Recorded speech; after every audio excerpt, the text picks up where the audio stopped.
Hi, everyone. Hello. Can I just say, during that music, Avid, I thought was like, he was dancing, let's not lie. But then he did one of these. I was like waiting for him to like spin around. That's what you call being in the green room backstage. It's like, you know, what happens in the green room stays in the green room. What's wrong with you? No, that did not stay there. It shouldn't have. So hey everyone. Hey Bonnie. How are y'all? Fine. I'd only seen your hair 11 like p.m. remotely. It's 11 p.m. here in the UK, and I am super excited to recap the Learn with Google event. I just did a recap for my district, so yeah, it's fresh. It's fresh. Yeah, Abbott doesn't sleep. All right, I don't even feel you up all the time. Yeah, this is something we've learned. I'm even more awake because we're here to, recap the awesome Learning with Google event. Abbott's hair is getting long. Are we all just gonna act like he's just not? Abbott's, was it March the 14th? March the 14th is the day the hairdressers will reopen. So yeah, we'll be able to go for a haircut on March the 14th. We are on the home straight through COVID. We are waving goodbye to COVID. Okay, so before COVID, as long as the hairdressers get vaccinated. Oh yeah, I know. Go Tuesday. I'm excited. It's not looking anywhere near here. Fred is excited. Who else Everybody's is excited to be here? All right, so before we get started on the Google updates, I don't know if y'all saw this amazing update. I know Abbott would really appreciate. But now you can find ZoomCat on Snap Camera. I know it's very important. Remember, did I really stay up for this? You did. You do have to make sure that you say that I am not a cat when you're using that filter. I know. I keep saying that. It's so funny. But I agree. Haircut on Global GEG. Oh yes. We could make a poll and vote exactly how his hair would get cut. That would be even more fun. Mm-hmm. Yeah, we could do it. We could do a charity thing, isn't it? Raise money for charity, and Abid will cut his hair live on StreamYard. What are we doing a charity for?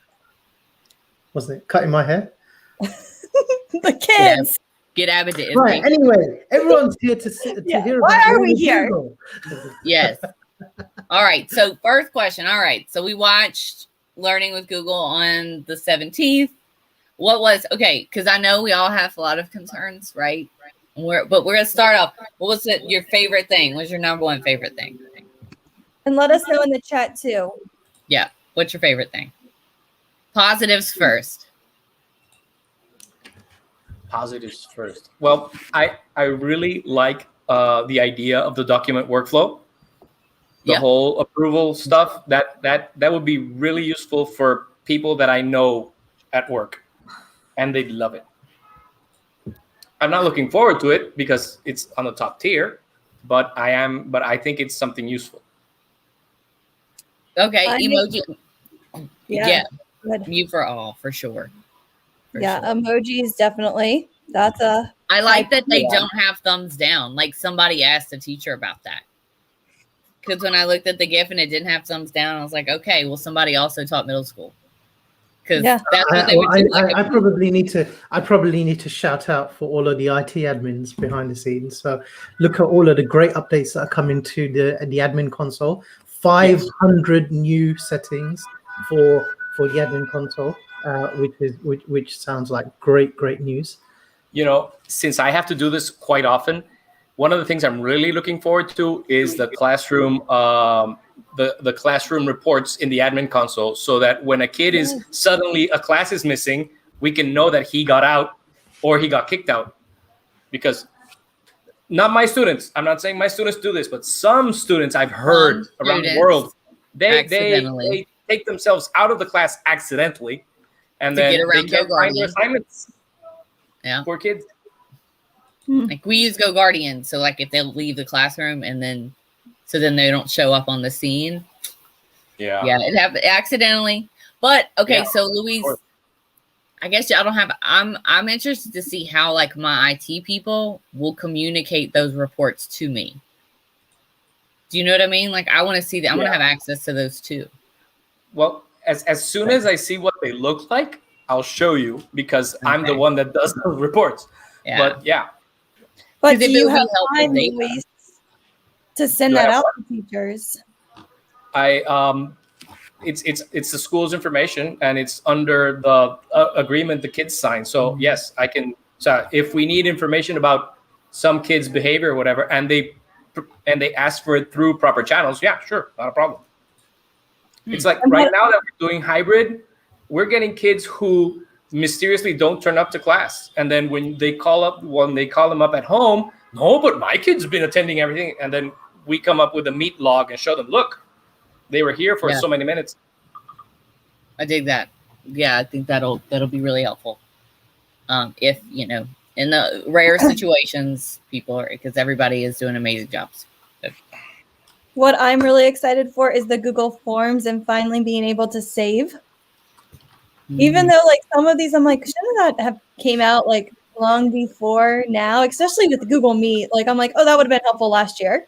But to be not fair, to be complainy, some of this stuff was announced last time. So like End Meet for All was announced last time. Attendance was announced last time. Lots of other stuff was announced somewhere else. But yeah. And this is a good question. I don't know how we will use Google Form Draft for Kids. So does anyone have a suggestion or ideas on how you might use this? With an extended time accommodation, huh? Like if a student doesn't finish, it would be your accommodation. They could finish at a later time. I'd love to see settings to be able to turn that on and off as well. So, for example, if you're doing a quiz, you don't want them to even stop and start the quiz. You want them to do it in one go. So I hope there's a setting for the end user, so that you can choose whether you want to allow drafts to be saved or not.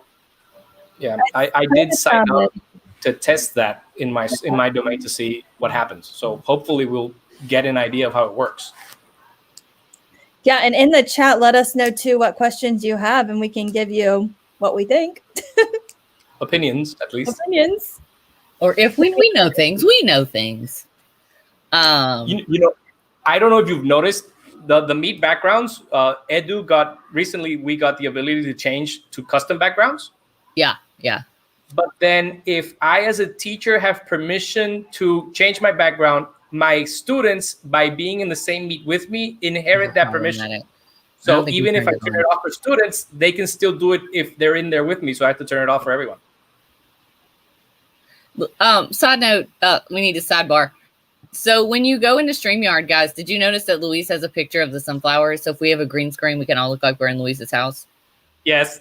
I need to do that. I need a green screen because I also did it with our Harry Potter one. I did it so I could pull up the green screen and just disappear.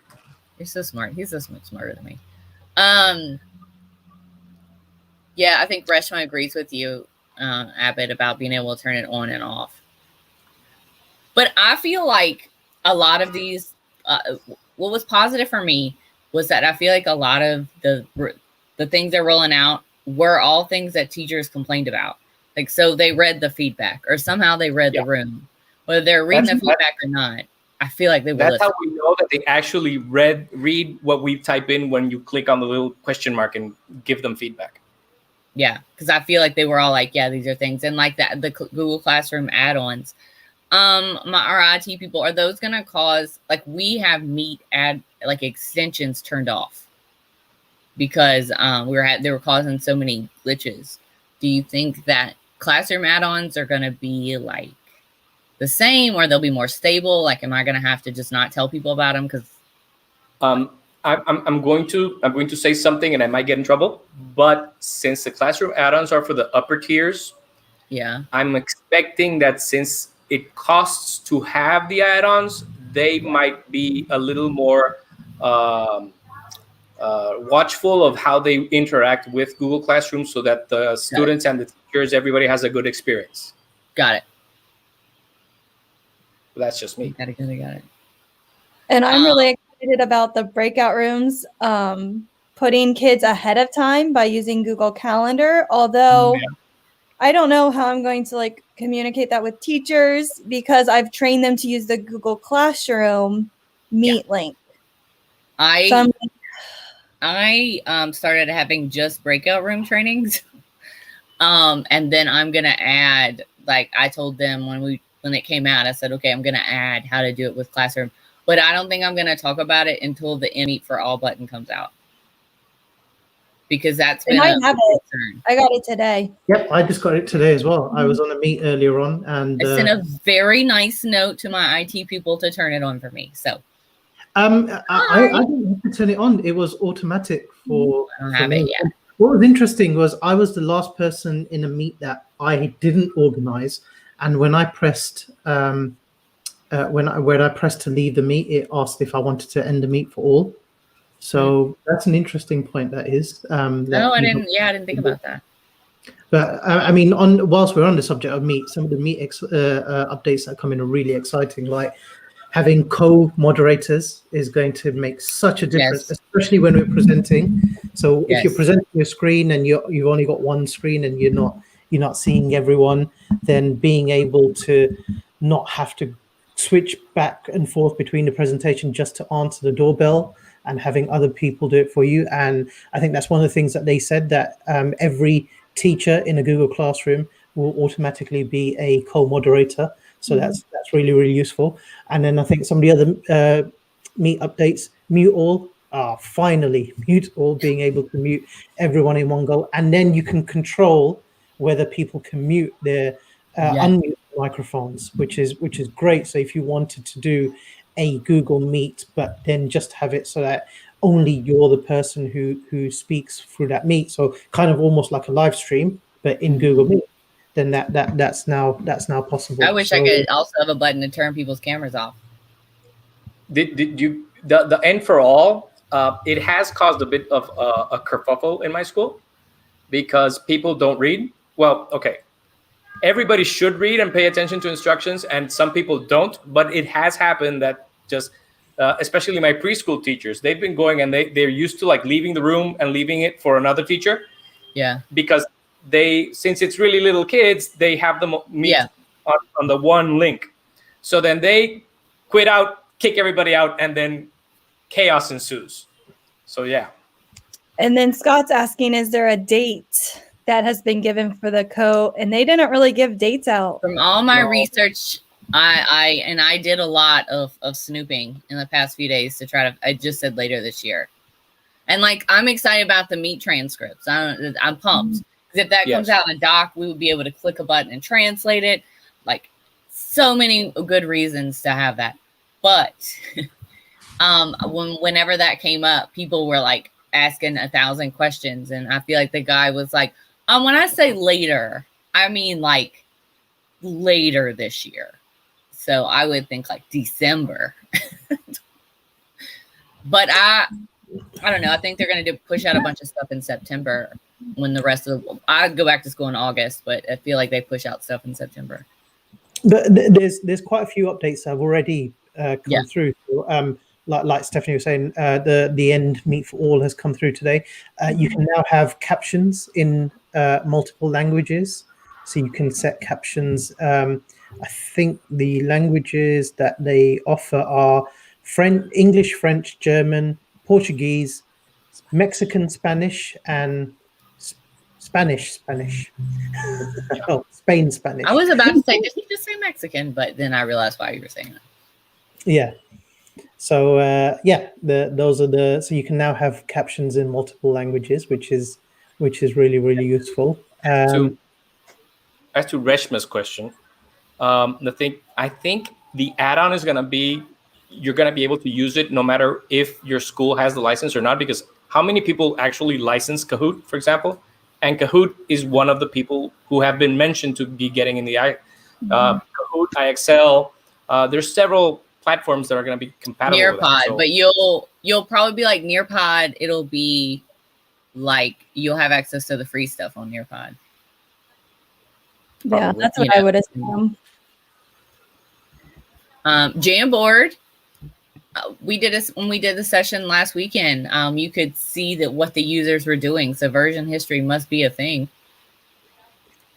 I'm joining a meet for my district because I want to sit here and see if I didn't see something, but I really looked. I don't have any of these features. None of them. Rubbish. Well, version history does promise to be interesting, at least for Jamboard, especially since people mess around with stuff all the time in Jamboard. It's got to be coming because this weekend at the coach thing, you could see people. I could see their icons next to what they were doing. So I could be like, that's Shannon organizing everything because she does that. I'm excited. And none of us talked about one of the most anticipated updates in Google Classroom, which is rich text formatting. Oh yeah, somebody talked about that in the chat. And Bonnie made some really cool slides. You care if we share those, Bonnie? I did. I can pull them up. Yeah, I got it already. Well, I stole a bunch of slides. That's okay. You borrowed. I mean, you're talking to Chief Stealer. Chief Stealer. Yeah, no, I don't have. So we've had some issues. I did this for my district. So we have a lot of issues with the app because we have like Prometheans. So like it's gotten really hard to operate with Meet and the app. So we don't have the Android app turned on. So I don't have any of the app updates on there because that is just a whole separate conversation. And I only talked about this for like 10 minutes in my district. But I know, like, I love the idea that you can take pictures and, upload to Classroom. I know they had a lot of good app updates. Like somebody was talking about offline. Yeah, but the Classroom offline stuff seems amazing if they get it to work right. Yeah. We've had issues with, and I don't know if anybody else had this experience. We had issues with like Meet opening on the app and people having issues. So we had to like turn the app off so it would force it to open on the browser. Yeah. And then for some reason, like when students would click somewhere else on a Meet, they were disappearing on like GoGuard. There were all kinds of weird things. And we just had to like turn it off for right now. But just to complain, but the Android app is so much better than the web version. I know. We had so many issues. Maybe we'll go back. We'll see. We have a question. Did they talk about Classroom offline? And yes, they did. Does anyone want to talk about that? Well, yeah, it's apparently from what we've heard, it's oriented a lot to nations like mine, where connectivity isn't that good. So kids would be able to go somewhere where they have a connection, load up their Classroom app, and just download everything that they need onto the session for that. And then when they come back to someplace where they have connectivity again, they'll upload and synchronize everything. Hopefully, it'll work as long as we don't have teachers like some teachers I know that change stuff often. So we'll see. And then what do you guys think about the screen recorder? I want to see how it works. It goes straight to their drive. I got a lot of questions about it. I got to see played with the screen recorder because I have it on my Chromebook, and it works very well.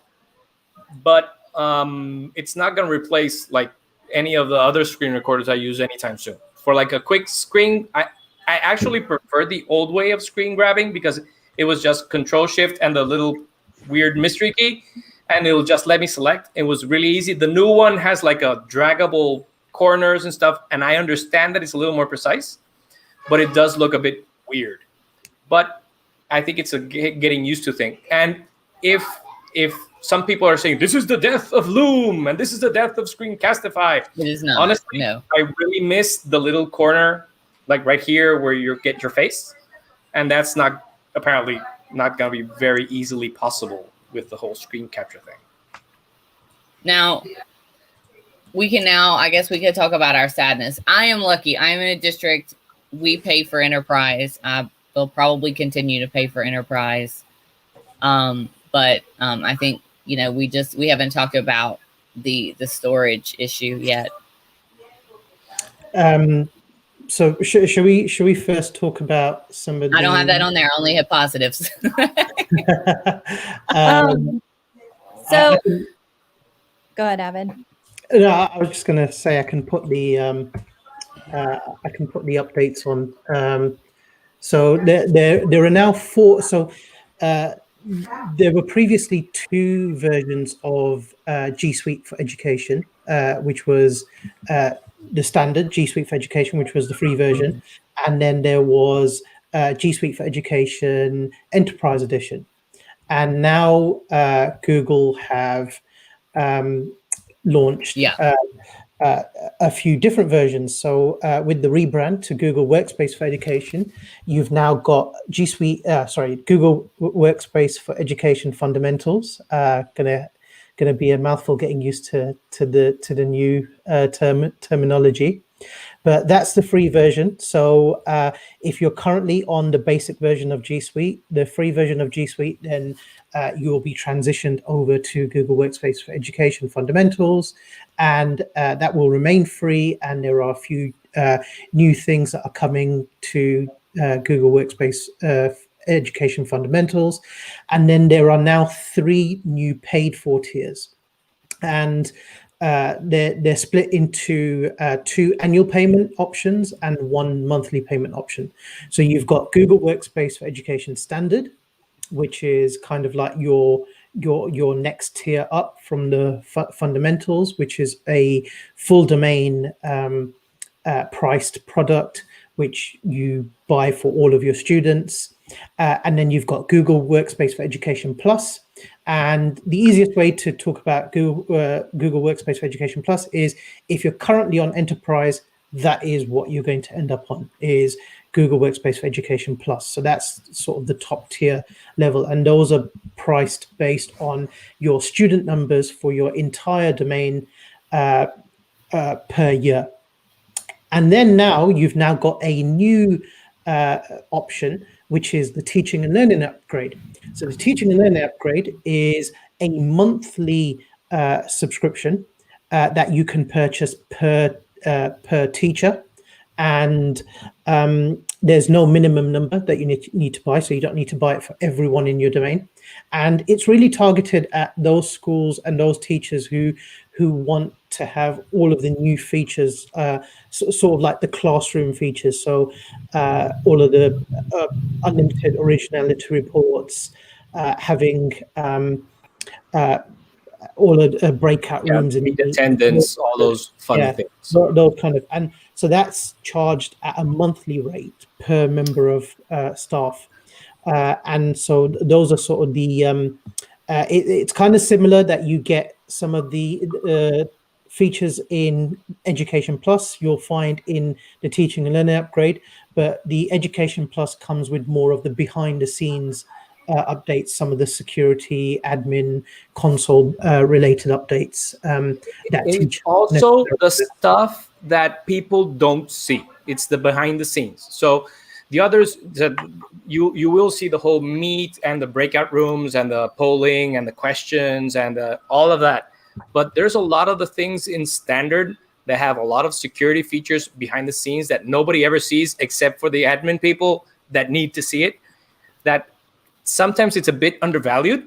And I think it's one of those things that it's not, there should be a better way of telling people that they exist and exactly what you can get out of it. But what Google have said is the Google Workspace for Education Fundamentals is free and will remain free, and there are lots of new features that are coming. So as you can see on this slide, you've got the mute all, the end meeting for all, co-moderators, emoji reactions. So some of the ones that we're all really looking forward to in Google Meet, those are all coming to the free version. What else have we got here?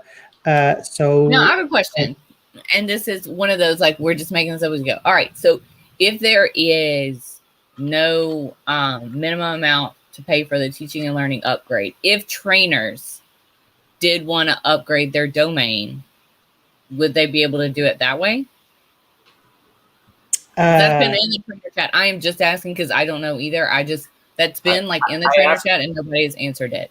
I asked one of my friends who works for a partner, and he told me he could tell me, but he could kill me because he's still under strict NDA about some of those things. But I'm assuming that it still hasn't been worked out. Okay. Yeah, I just sounded no, but I don't know. Yeah, we'd love to know. Because like Judy made a good point about like training is going to be really hard. And like, I mean, I agree, you know, and I know like and somebody posted, I saw somebody post about like how it's hard to use a demo account as a trainer, you know, because it'll give you access to like a demo account, but then it doesn't sound like you, I don't know, it kind of undermines you, I feel like. Yeah, and there is stuff that even if you do have a demo account, there's stuff that's really hard to visualize. But you know, you could unskip those slides, and I think then they would go big screen. I just didn't really talk about it today because, like I said, I just presented to my school. I think it's good for some folks to know some of the new features that are coming. Something that is coming to some of the paid for features. So you've got you know, being able to set up breakout rooms directly in the calendars. One thing that a lot of schools have asked for is live streaming and being able to live stream out of the domain. So I think that's coming soon, being able to live stream to up to 10,000 viewers. So you can live stream a Google Meet directly, and you don't need to be part of the school domain. And I think, I mean, I know Stephanie posted the pricing calculator in the chat, and so AppsEvent put a really handy pricing calculator together, and it's basically it works out quite good for small schools and districts. So I know my school couldn't initially afford G Suite Enterprise, but looking at Google Workspace Education Plus, it's a lot more affordable for schools. So I think that might be something that is that could work out really handy for some schools, especially smaller districts. And they even have different ways that you can convert if you're from a different area other than the US. So I thought that was really handy. And then this is something I found too. You kind of have to be aware of column I, because it's this company that created this, but it's a quick, like, we need this for our district. And you can kind of see where the check marks fall. But do watch out for the I one unless you use this company. Or if you're interested in this company, they might be able to help you too. I'll throw this in the link as well. But how would you guys help districts that might not be able to afford this? Or like, what conversations can tech coaches have with their district admins? Any suggestions? I mean, I think there is a lot to be said because I think a lot of us would piecemeal out other features. You know what I mean? Like they don't want to pay the lump sum, but then they might pay this little bit for something that makes breakout rooms and this little bit for something. So like, is it a lump? Like if then you just think about if it's a lump sum, can they cut back other places? Like because we pay for a lot of apps, and is this going to do all the things they need?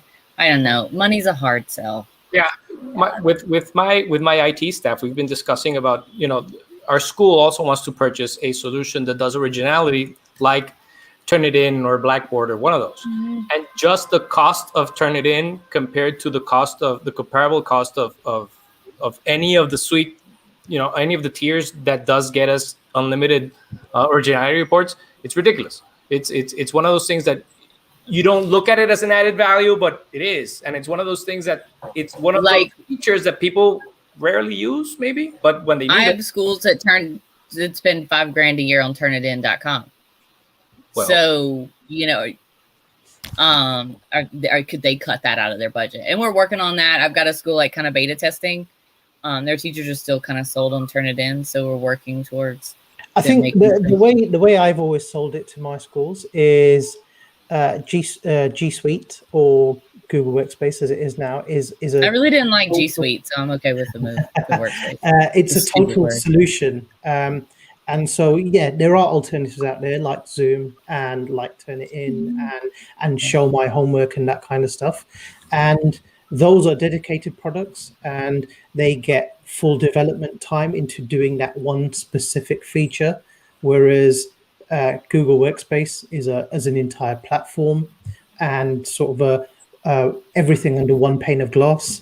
So there will be value in sort of getting a dedicated product, but obviously you pay for that. Whereas this comes as part of a sort of more all-round solution, so to speak. I don't think Zoom compares though accessibility.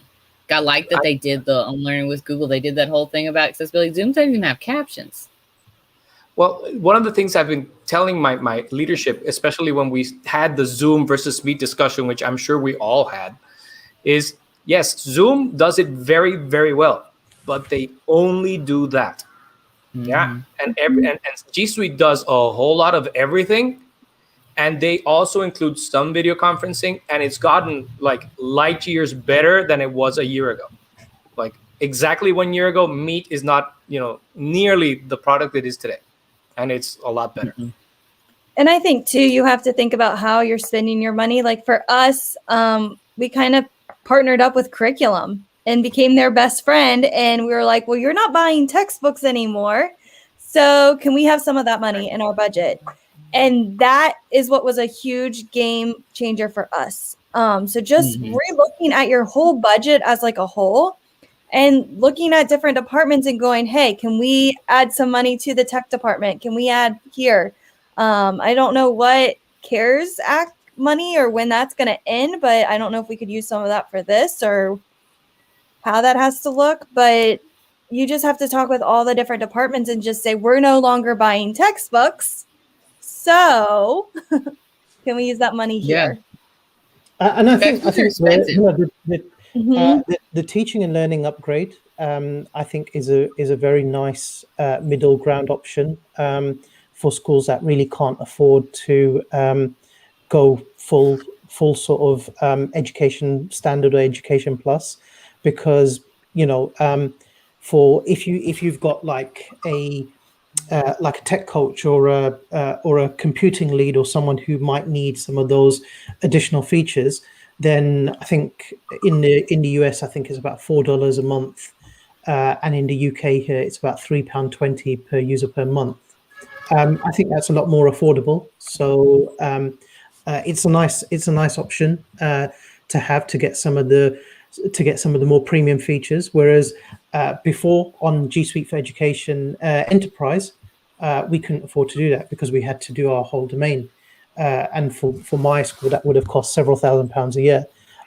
And we might not have had that many users who were particularly using those those options. So I think it's good middle ground, and I think it's really exciting to see some of the new features that are coming, and I think it's good, and let's hope they come sooner rather than later. You know, one feature I neglected to mention that I think is really awesome: the whole CS First being integrated into Classroom, without having to have the equivalency of the students from there and the students from here, which was also always horrible. Because when I started playing around with, I stopped using CS First because since I switched classrooms for my kids, I would have to have like a cheat sheet with the equivalencies of the CS First ID to the kid ID, so I could and that integration, that's a big deal, and that's why they made the switch on the admin console. Abed, you remember we kept getting emails like it was going to change, and your admin was going to have to turn it on. Is that why? It's because it was connecting with. Yeah, so CS First has or will be becoming a G Suite or Google Workspace additional service. Yeah. So and I know it was Ollie Trussell, who works for Google here in the UK, told us that best practice was sort of turn on all of the core services, but turn off all of the additional services and turn them on a case-by-case basis because they're not covered under the same terms and conditions. Because the Brits got a whole different thing, huh? Yeah, we've got lots of different privacy regulations, primarily GDPR, but that's something to that's just something to consider. And obviously speak to your Google admins about that, and also your data protection people, because they'll be able to give you more information as to what's involved and included in that. And there are also announcements on Chromebooks coming. Those are still a few weeks ahead, but we are getting like new news about Chromebooks getting new stuff. That also looks interesting. There's been a couple of tweets about stuff for Chromebooks that looks interesting. So yeah, and then too, like Google Arts and Culture. Yeah, don't sleep on that. I love Google Arts and Culture. As somebody who has always been a huge fan of Google Arts and Culture, it just keeps getting better, like so interactive. And I'm really excited. I mean, I was really bummed at first about the virtual reality Expedition. Yes, but I think they'll do it good in Google Arts and Culture. I don't know what it's going to look like, but I'm hoping. Are they going to rename Google Arts and Culture? Because that's a mouthful. I don't know. I feel like they're going to rebrand that too. We'll Google see. for the arts or something. You heard it here first. We should probably talk about the new storage changes that are being made. So Google announced a few personal changes to personal Gmail accounts a few months ago. So as of I think end of June 2021, there are going to be some changes so that Google Photos won't come with an unlimited option anymore, and also Google Docs, Sheets and Slides, and other Google files will also count towards storage, and also the change to the Google Workspace products are now with the basic Google Education Fundamentals. It now comes with 100 terabytes of pooled cloud storage across your entire domain. It's still quite a high number, but one thing I know some large districts have expressed that they were a bit concerned about running out of space, but Google have said that if you have over 20,000 students in your district, then you'll be able to request extra free space. So I don't think there's too much to worry about on that end. But then with the they landed on the moon with 32 kilobytes of memory. and they used half bytes. They wouldn't even use full bytes because it took up too much space. Well, wasn't it Bill Gates who said 4 megabytes of memory will be more for anyone? So those were the days, eh? But the teaching and learning upgrade and the Google Education Plus upgrades come with extra storage space based on the number of users. So if you purchase licenses for Education Plus, then for every license you purchase, each user gets 20 gig extra added to the storage pool. And then for every teaching and learning upgrade, you get 100 gig added to the storage pool. So those are the options that come with extra data. And they said there were things you're going to be able to search for who is like saving super big files. You can do that right now because as soon as they announced that, I looked into my school's storage and I figured out who are the biggest offenders that are keeping insane amounts of stuff in their drive. So yes, you can sort of look at who's doing what. And something that I've always said from an admin perspective is, I think we've become a bit lax because we've had the unlimited storage space, but it is very, very good practice to delete files that you don't need anymore and files you haven't accessed in a long time. Again, especially from a data protection perspective. So, especially with GDPR laws and retention laws that you have elsewhere in the world, it's important to make sure that you're not keeping data that you don't need for longer than you need it. So it's sort of good general digital etiquette to get into. So that's just something that you might want to consider with users, basically. Yeah. Somebody recently just told me a few months ago, hey, why don't you go to your Google Drive and search for Untitled and just erase all of those? And there's hundreds of Untitled files, especially with the sheets.new and docs.new and slides.new. You get like loads and oodles of Untitles everywhere. Don't judge us, okay? For those of us, I have all of them. I haven't erased any. It's just they're there. Some of us get distracted when we start a document. No, the other thing is, I'm thinking 100 terabytes is a lot of information. But then I would like to know what amount of space docs and slides and everything starts taking up. Because if you think about it and you go back into the revision history and you see every single revision and think that every one of those is a version of the file and it has to be stored somewhere, those files, I do know Google is an expert in managing data and all of that, but they must be huge. You're not making me feel better, Luis. I know. I know. Look, I've given this a lot of thought. Speaking to some of the team, those files will be quite minimal, and there won't be too much of a footprint. So I think it's the case. Look at it this way: having come from an on-premise environment and going into Google Drive, 100 terabytes is something we had nowhere near in on-premise systems, and having that in the cloud is still quite generous. So I think there's not too much to worry about just yet. Unless you're a district with 1,000 schools, then it's an issue. Yeah, I got 92. I got 92. Yeah, but then if you've got enough students, then you can obviously speak to your Google representative, because they have said that they will help. Be like Abbott said, you were going to help me out. Yeah, and that's what I'm kind of thinking about. Like, what will my training for next year look like, or this summer? Because my teachers put a lot of videos in Drive.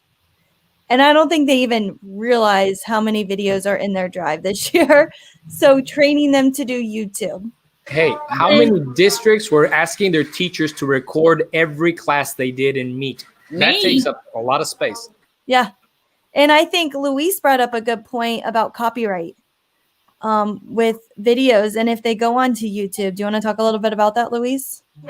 Well, yeah, we were talking about having, if you have videos and sticking them up onto YouTube so that you'd offload the capability of putting them in Drive and taking up drive space. But then, like, I've heard of teachers, like dance teachers and drama teachers, who would like to engage their students, and then they use music in their videos that appeals to students, and nobody, like in your recording, yeah, and no student is going to be no student willingly goes to the YouTube audio library and downloads the latest funk whatever and uses that. They'd rather play Bruno Mars or some other musician. And then if you put that music or that video onto YouTube, you'll get copyright strikes, and that's not going to be fun. What other training are you thinking about we'll need to prepare teachers for this upcoming? My wrinkle got deeper on this thought. I know. I will ask all my teachers to go into their Drive settings and go to the gear icon and ask them to convert all Office files into native G Suite or Workplace or Gaphy or whatever, into native formats, so that they won't be Excel files or docs or whatever. And that will help eat into the space, so because they take up less space than the other ones. And go and call and go and pick the people who are taking up way too much space and say, I am hoping that in the admin console, we will have some quota management, and we will be able to say, students have 10 gigs and let them live with it. And then teachers can have more or something like that. And I'm wondering too, like with kids, like getting them to stay organized. And I feel like that's going to become a huge part of this, is like that every year we're done. We're going to clean out your drives and start over with the next year. Do you think that's going to happen or no? Not if you're one of those schools that likes to keep student portfolios and you want them to compare their progress as a writer or as an artist or as whatever during the school year, because that's one of the projects that my school has. They're planning on having high schoolers start, and they start in high school and they that's have a big portfolio. thing. Yeah. And then there's software. It's called I think it's called something like Backpack for Schools, that it'll help you do that. But it's not available outside the States. So any of that, I don't know. And then like you have to save so much stuff. I don't know what the rules are for like saving student stuff or meet recording, because we have to save hard copies of report cards still. So I mean, you guys are gonna have to know this stuff, because they're gonna other way. We had like plans in place to get rid of old student accounts, and we weren't doing it because we have unlimited space, so who cares? But we have started, like, we just erased all class of 2017 and earlier, and we just got rid of everyone. And then as part of their graduations package going away thing, they will be getting instructions into here's takeout. Get rid of the stuff you don't want, and just please erase the stuff that's there. And does takeout take any space? It takes space of their Google account. Whatever they're moving it to. Yeah, it'll just take it there, and then when we erase the account, everything goes away, in theory. All right. Deep thoughts. Very. Yeah, but if anyone's thinking about training resources, I mean, I think we should start figuring that out. Yeah, I've been amiss, because I've told all my teachers, because we all know those teachers that have all their teaching resources in one thumb drive, and if they lose it, it's gonna be an issue. And then I told them, look, put them into the cloud. It's there forever. And now we're gonna tell them, call the cloud, because something will happen. Yeah. Yeah, and I think, isn't it, if their drive does fill up or their email, they won't receive any emails? Yeah, but I think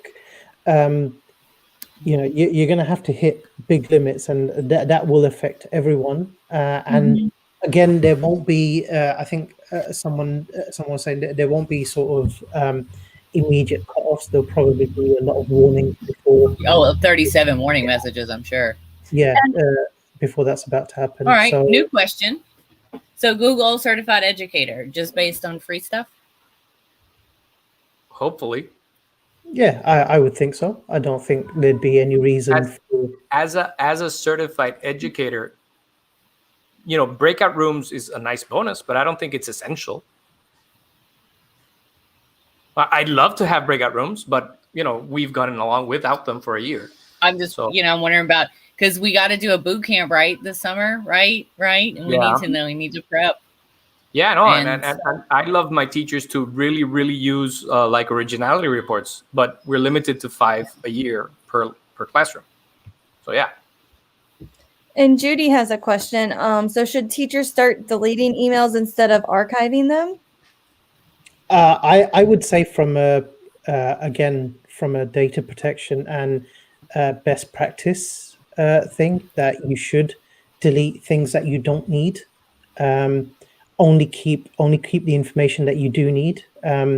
It's good from a data protection and just general data etiquette practice. So if there's an email that you think might be useful, but and how many times do we do that, where we just say we keep things just because we think it might be useful, and then 3 years down the line, I snooze far too much. I don't, y'all introduced me to that snooze button. I shouldn't have known. I'm like, the sale ends on Friday and I'm going to snooze it till Friday. I'm not going to have any more money on Friday, but like in my head, I don't delete it till like the promo code is invalid. Yeah. But I think it's definitely a case of delete what you don't need, and if you know that there are files that you've kept because you thought they'd be useful, but you haven't opened those files in several years, do you really need them? Don't be afraid to hit that delete button and spring clean. But we're digital hoarders, and see, Avid, you're not a teacher. Teachers are hoarders. When we were doing the switch, we switched from Outlook to G Suite, and we were trying to convince our administrative people to switch over from Office to G Suite and try and wean them off. Yeah. There are certain things that our government stuff, certain stuff has to be Excel, certain stuff has to be Docs, but everything else could have been done in another way. And then we said, look, everything you use is compatible with G Suite. Maybe it'll work, maybe it'll go wonky, like tables will go crazy, but everything else sort of works. And then one day somebody came up and says, look, I found a file that you can't open with G Suite. I said, sure, okay, let's see the file. It was some Excel file. And then we looked into it, and it was an Excel 95. So the file was 25 years old. And then I said, look, that's what he was claiming. Did you say, I don't deal in antiques? Let's put it into Office, whatever you're using. And it wouldn't open it either. So, same difference. Publisher doesn't open. Publisher won't work. I love why Publisher? We have Slides. Slides is awesome. I know, but I had a vendor, like, it's a program that had sent all their files to somebody in Publisher. It was complicated, but I had to like retype it all for somebody because I felt bad. But yes, just to review, there are like 0 teachers who don't have like textbooks that are too old in their classroom. Yeah, we're going to have an intervention with me, Fred, whoever else wants to join, because we are digital hoarders, and we're going to have what is the show where they make you clean up your life? I've been doing IT management for 17 years. I have had to work with teachers who are digital hoarders, and we're all. I'm ready to take on that battle on a global stage. The only reason you can walk into schools is because new teachers move around classrooms, and then another teacher comes in that room and she throws it all away and puts her stuff in it. But that's it. That's the only reason schools don't have like old textbook put to the ceiling. That's it. We used to use an analogy. One change that wasn't announced that I despise now, and I understand that it's privacy, but I despise it. Google Photos for Education no longer does facial recognition. And I use that all the time, especially for when we have somebody graduating or some kid is moving away or some teacher's moving away. they'd have me, hey, search for pictures of makes so-and-so, sense. so we do something to say goodbye. And it was easy because they were indexed, and I just searched for a person, and then now I can't. Mm. And we had somebody pass away, and they also needed something for a memorial, and we just pulled up all the pictures that we had of that kid, and then now we can't. That's a really good point. And I like how Google Photos, like there's too much, this is clutter. You can delete this. Like it tells me what to delete. I hope they come out with that for Drive. So I don't have to go to my DH meetings with Avid and I can just click a button. Because I really can't spend an hour with do, but for personal accounts. Personal accounts, if you do Google One, they'll help you wipe out old stuff that you don't use. Oh, okay. So maybe that is. You can hate on me for not being a teacher, but Judy is an educator and she agrees with me. No, Judy, no. Let's start the battle against. Oh, I'm not hating on you. I'm just explaining that like teachers are hoarders. No, we need a tool that would let us like search in Drive for stuff you haven't opened in 3 years, and then just get rid of it. Something you should make, Luis. Clay, where's Clay? Is Clay here? Clay isn't here. Clay, we love you. Yeah, Drive Sweeper.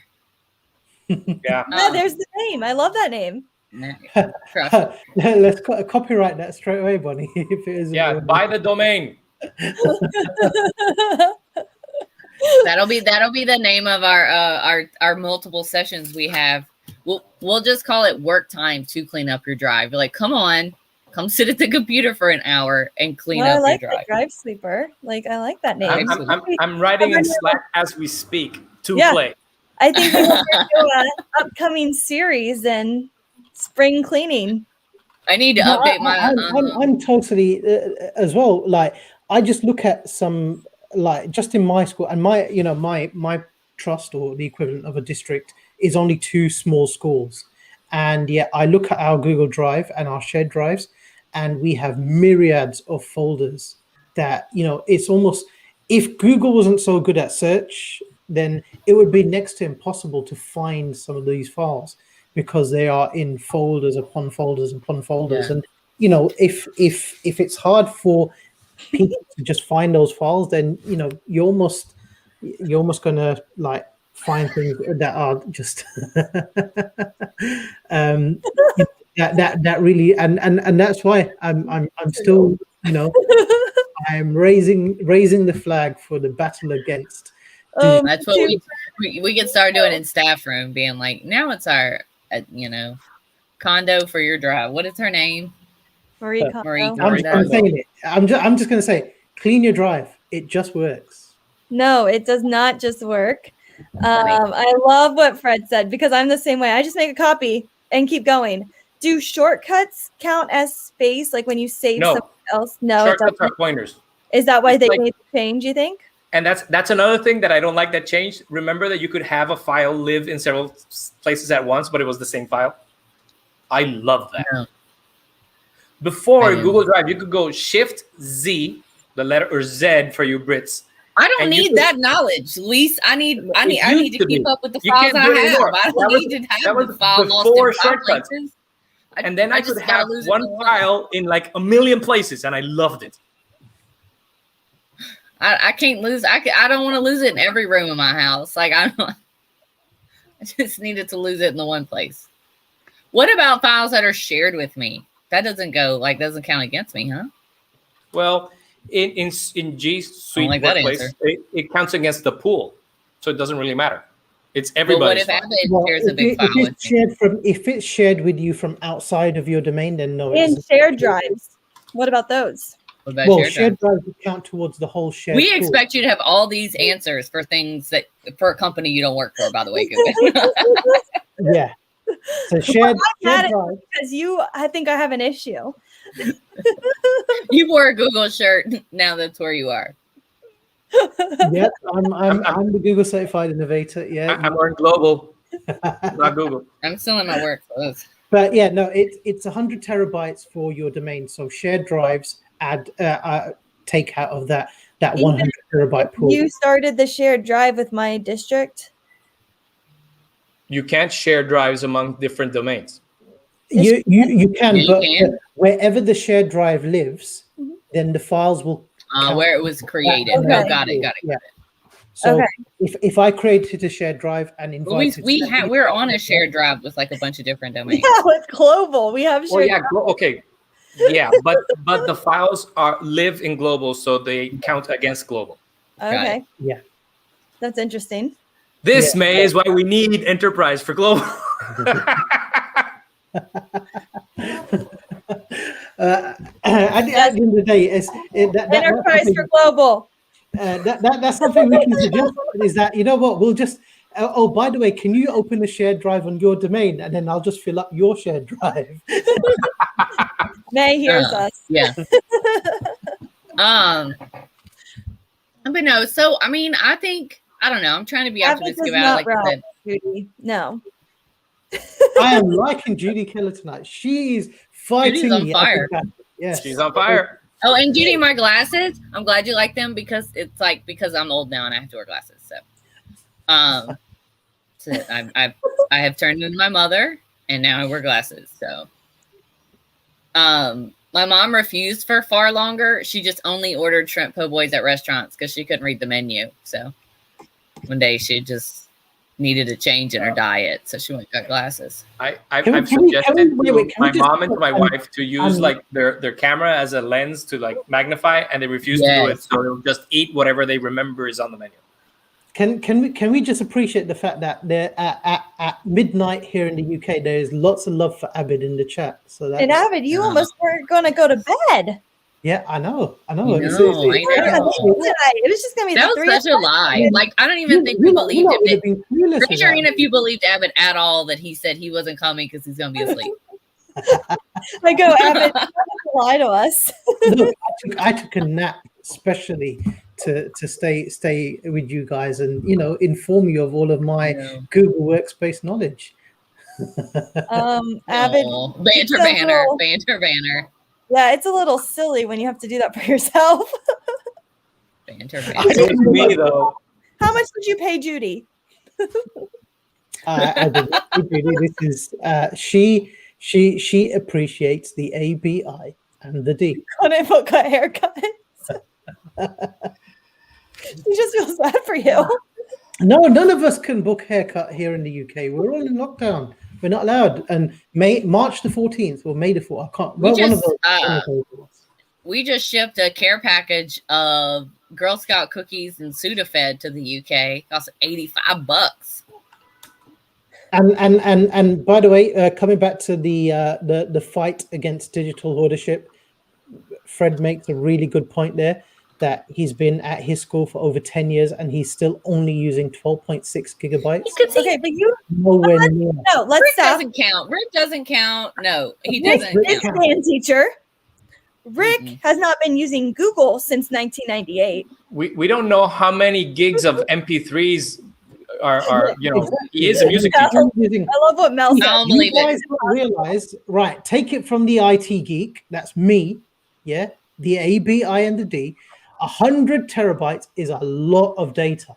Trust me, Yes. it's a lot. No, That's so. Rick is not like 82 gigabytes away from the limit. No, he's only like point whatever. He's 12 gigabytes, not 12 terabytes. So Well, like I feel like the problem is these are just made up words, and nobody like people like are like, I don't know, is it a gazillionite? Like nobody knows. So like that's why it's because we're freaking out because you said unlimited. I know what that means. For those of you who are freaking out, 1 terabyte is 1,000 gigabytes. yeah. That's it. Oh, that And helps. if you take into account, if we download, Now I get it. Once we download this video, say for example this video, and And we've this been going half on for doesn't about- do metric, guys. Just to be and, clear. we've been going on for about an hour right now, and this video is probably probably not even approaching a gigabyte. So you're looking at 1,000 videos will make up 1 terabyte, and then it's 100. I think that's what you should do. I think you need to make a conversion chart to make people feel better. Like Yeah, 100 this way. terabytes Look at this would way. be Global Good has been making videos for almost a year. We have over 300 videos on YouTube, And in average, they're around half an hour, sort of. Okay. All of that that's stored on our drives is taking up less than a terabyte. I think we should make a graphic. We're halfway there. That would be helpful. I think it's a big number, and coming back to the video piece, and I think that's probably what you might find, that there are so many. The one thing that adds up to the biggest amount of space is usually videos. And, a lot of districts and schools have been using things like Screencastify, WeVideo, Loom, those kind of things, and even recorded meets and storing them in Google Drive. And there are now, one thing that would be really useful and helpful for schools to do is, you've still got unlimited space on YouTube, and just plunk those videos into YouTube and set them as unlisted.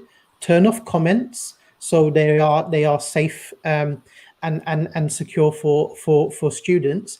And then that way you're not eating up into any of your drive space, and it makes it so much easier for people to be able to access those videos. You still have all of the security and control over it. If someone gets a link to a video and you don't want people to be watching that, you can always make that video private or just remove it from YouTube. So there are ways around it. Yes, okay. It will require a bit of training and education. See this face? I looked it up because I thought this would is be what interesting. teachers are doing at a PD when I tell them to take all their videos and upload them to YouTube. Okay, if you take the Library of Congress, okay, which is around 17 million books, and you digitize the books, scan them, it'll take up around 136 terabytes. That's a lot of stuff.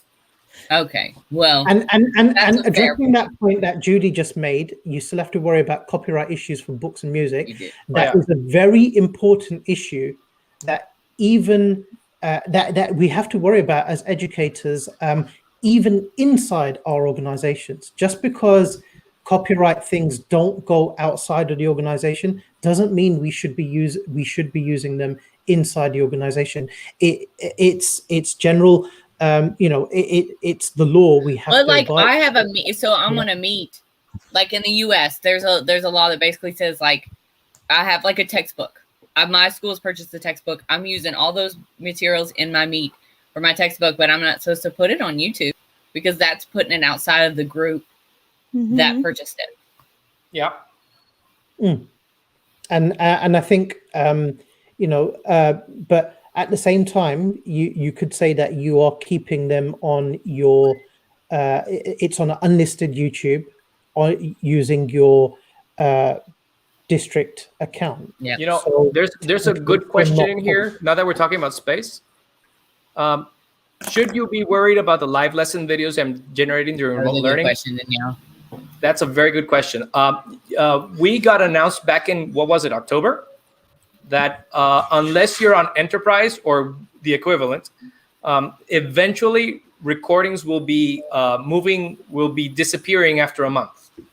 And I am of the opinion that if you don't revisit something a month after, you're never going to revisit it. So yeah. But if you want to have like an archive, and you do raise a good point there. That so in a few months' time, Google will be changing that feature so that education fundamentals, and I think maybe education standard, will be. If you record a meet, you will have you'll have temporary access to it for 30 days, and after that, it will be removed. And meet recording is one of the premium features that are only available to the Teaching and Learning Upgrade and to Education Plus. And there will also be time limits. Yeah. Yeah. Again, it's probably a wider discussion amongst school leadership to say that if we are recording meets, how long should we be keeping them for, and what purpose are we recording these things? This reminds me. Didn't you hear about this university in, I'm gonna say California, but some student he was having issues with the way he was being graded, so he wanted to get in touch with the teacher, and every time he tried to write to the teacher assistant would answer, and no matter what he did, so he went to the school and he looked the guy up, and the teacher had been dead for 2 years. and they'd been reusing the lecture videos over and over. And that was an entertaining piece of news. So yeah, how much are these things gonna live on in the internet? Yeah. All right. Well, we're gonna wrap it up with that Yeah. note. Yeah. So everyone, let's real quick. You have 5 seconds to share something you learned tonight. Abid, let's start with you. Teachers are digital hoarders. I learned what a gigabyte, megabyte, terabyte is. You Luis? already forgot. Admit it. I did. Luis? I learned that there's lots of people that are in the same boat as we are, and we all have, and it's the same discussion no matter where we are, whether we're in Colombia, whether we're in UK, we're in the United States, everybody's having the same issues. And Bonnie. And I learned that we could fit the Library of Congress almost into 100. So that's exciting. All right. Well, thank you so much for watching, and I am sure you'll see us all around soon. Bye. Bye, everyone.